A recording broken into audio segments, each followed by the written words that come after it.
Welcome to Movies, Films, and Flicks Data. I am Mark Hoffmeyer, and joining me is a man who has a lot of questions. It's David Cross. What's going on, dude? No, hey, thanks for taking a break from your world famous Award Wieners podcast, your $1 Million Million Dollar Baby episode. Loved it, crushed it. Yeah, thanks so much. We work really hard on just finding data and finding things that no one else has out there. And it made me hungry. Oh yeah, yeah. But I'll tell you, eating hot dogs for every podcast, it's a lot of hot dogs, dude. Yeah, you started off one a week and then you went to one a month, and I'm like, wait a second, I can't keep this up. No, it's too hard.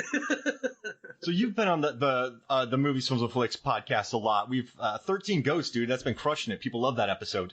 When I started this data episode, you're like, I want to do this because you and I are both data wranglers, would you say? Like if our job description for other jobs, it would be data wranglers pretty much? Yeah, absolutely. That is literally my title, basically. I'm a head of research for a marketing agency that does data articles for websites. And I've helped literally what I do. I've helped you with a few of those. Yeah, you have. Absolutely. They've turned out really well. And, thank you. I sent you a list of movies. And you picked this one, and you said you wanted to start with this. And then you sent me this amazing spreadsheet, which only a data wrangler would send, or a Google Doc. And there's a lot of questions on here, man. So ask away. Let's talk about this article. Let's talk about this one that you said. So basically, I wrote an article about how many gallons of blood came out of the sprinklers during the Rave and Blade. So to set up the scene, it's the beginning of the movie. This vampire takes a human to a vampire blood rave. A bunch of blood pours on the vampires. They get covered in blood. It looks awesome. Blade comes in, played by Wesley Snipes, and just destroys everybody. It's a 75-second scene in the movie, but I think it's sort of iconic. And people do it, have blood raves around the world, in air quotes. It's a popular thing to do. Yeah. So the reason I wanted to do this episode is because Blade was my favorite movie when I was 15. Yeah, I mean, who's every 15-year-old? Do you think Blade was in their top 5? Yeah, there's no way it's not. This movie, I feel like this was directed by Goyer? Was it? No, he wrote the movies.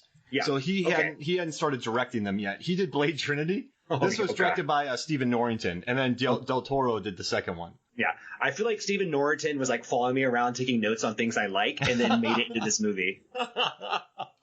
This movie holds up, dude. I'd read an article for Rotten Tomatoes about who's the most foul-mouthed superhero. And Wesley Snipes, this will give us our PG-13 rating. Wesley Snipes said, some motherfuckers are always trying to ice skate uphill. So I watched the Blade movies again just to count how many swear words he used. Not that many. And how much violence and how many people he killed. And watching Blade again, I just thought this movie holds up. And I don't think it gets enough credit for really kickstarting the superhero craze, because Batman had kind of fizzled out. And this is 98.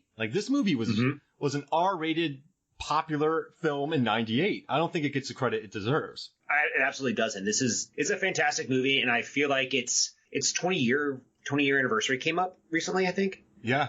And so it's getting rediscovered again, right? But it's way better than people remember it being. I know there's the CGI is a little bit shaky at the end of the film, but overall, I've absolutely loved this film. Yeah, it's just in the fighting in it.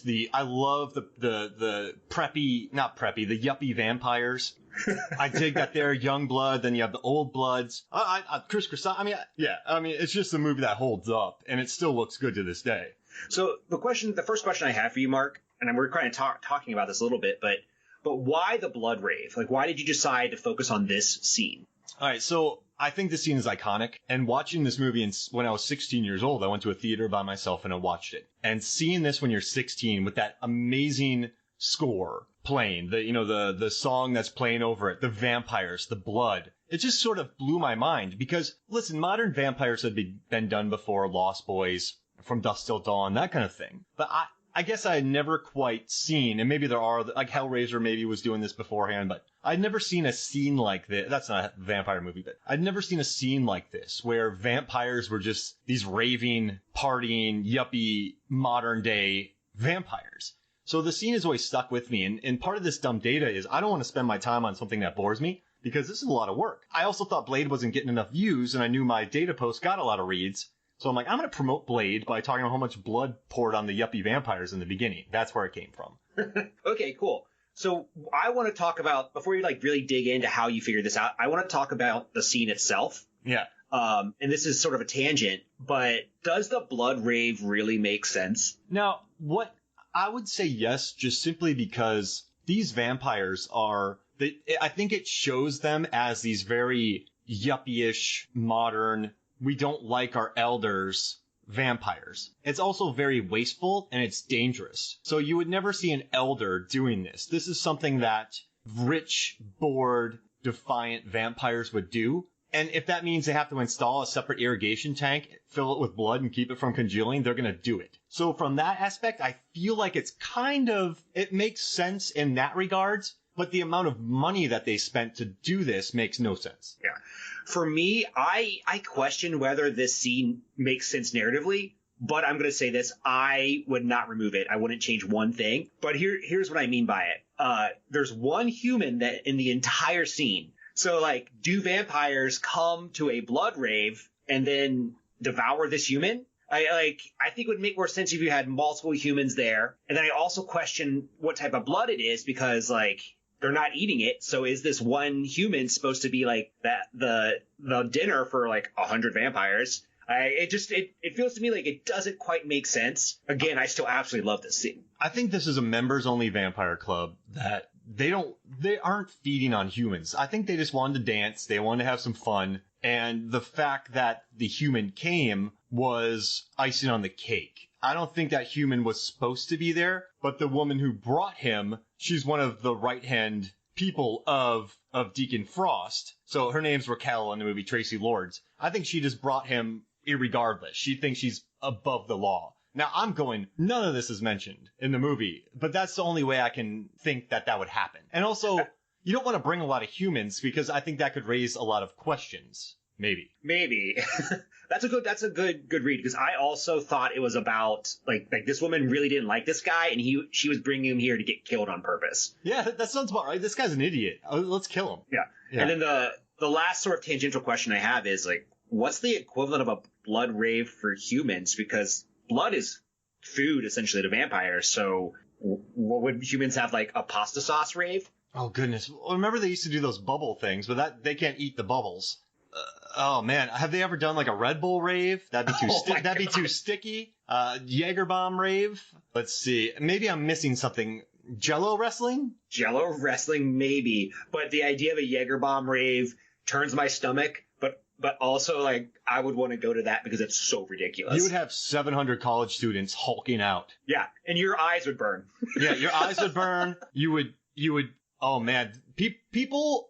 It would look like that Woodstock that Limp Bizkit was at. People would just be trashing everything. I would not want to throw that at all. But no, I can't think of an equivalent. Maybe goodness gracious, I don't think there's ever been like a soup fest or a Brondo ball. I don't think that's ever happened before. A Gatorade.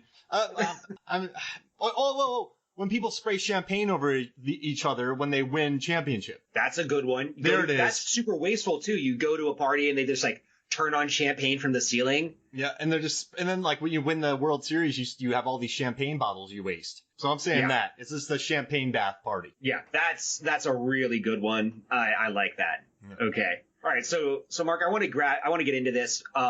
So with a data piece like this, and especially this piece, where do you even start with trying to figure out how much blood comes out of those sprinklers? All right, so first I always check if it's been done before. And I do an exhaustive search on that. Once I realize it hasn't been done, I just watch the movie, and it's such a short scene, but I play it through. If you miss those humans being brought through in the background, I have a nice big TV, so I play it through, turn the lights off, and I just kind of pause it every few frames. That's how I figured out the extra irrigation system. It's basically just watching it a few times to get the vibe of the scene and see if it's even worth researching, because sometimes the answer could be on screen and I would miss it. Okay, so what were you trying to find, or what did you find in your watch of this last one? Well, they built a separate irrigation system. So in this one, you have the meatpacking plant, that's separate irrigation system, which is hanging down on some pipes. These came out of the ceiling, which means that it's not a standard irrigation system. So what I learned was they built a separate one, probably attached it to a separate tank for these parties. So these parties have been happening for a while. And proof of that is because of the sign. The DJ knew what was going on.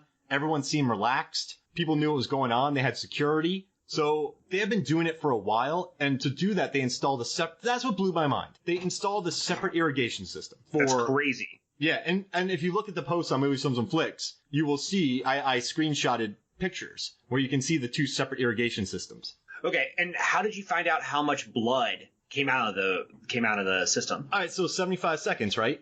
That's how long the scene was. That's how long the blood was spraying. Then I went and I researched your stock irrigation systems. The thing is, an office sprinkler system, they weren't jettisoning the amount of blood. So I found the highest number that office sprinkler systems can use, and I used that. So some say between, just for instance, some use 10 gallons, some use 20 gallons, right? I went and I found the one where, you know, like let's see, how much did I come up with in here? Where's my data?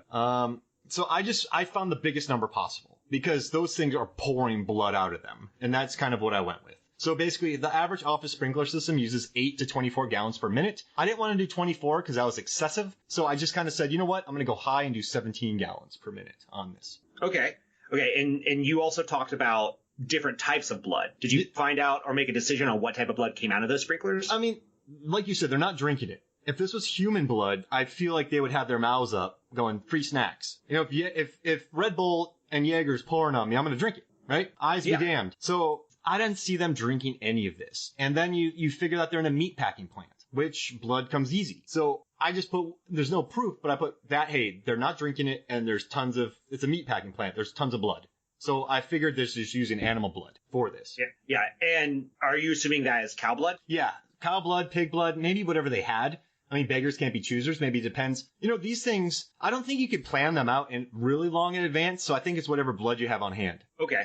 And what about the corpses that are thrown by or scrolled by at the very beginning of the scene? Like, did you discount those, or are those just, you think, there to set the mood of the scene, or there maybe was some humans who were killed and used in different ways earlier? I mean, I wouldn't put it past Deacon Frost to waste human blood because they're very wasteful. They live a very decadent lifestyle. But to drain a human for that much blood. So in the end, I figured out, I guess that they dumped about 425 gallons out. When you look at the average human, I just don't think they would use that many humans because that'd be a lot of questions.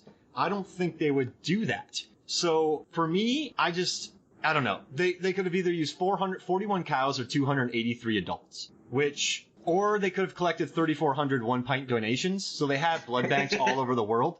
So they're either taking 34 one-pint donations, 283 adults, or 41 cows. I think it's more of a front with the humans. And also, humans weren't supposed to be there because they wouldn't be rolling through those humans if they thought humans were going to show up. So Tracy Lords, I think, broke the rules there on that. Yeah, that's a good point. Like a really good point I didn't think of. And so that's where we're at. I think it's cows, and I think those humans they're going somewhere else. I mean, they got to feed themselves. I don't think maybe there's 3 humans in there for a laugh, right? I don't think it's all humans. What about this? The humans are there at the beginning of the blood rave. That's really hard to say, by the way. Before it really kicks in as like an appetizer. And then it happens, and then when the blood rave comes down, it is cow blood. So it's like, you don't waste 300 and something humans, you actually use them, or use maybe a dozen humans. Then the blood part is the cows. Like, that's the excitement. That's probably how they get them there. So my boss, we used to do dollar PBR nights at the bar I worked at. You remember Big Daddy's in Tallahassee? Yes. Yeah. So I worked there, and we would charge $1 for PBR, but he would only buy about 2 cases of PBR. So people would fly out of the trees for $1 PBR. They'd sell out in 20 minutes, and then he'd sell $2 Coors Lights. So he knew how to get everybody in. So maybe they said first 50 vampires get to munch on a few humans. I like how this turned into a marketing podcast for vampires. You know, you want them to show. Vampires are flighty. If you've seen them in the underworld movies or in these movies, they like to lounge. And I think they'll only get out of bed if they know they can get a snack. Okay.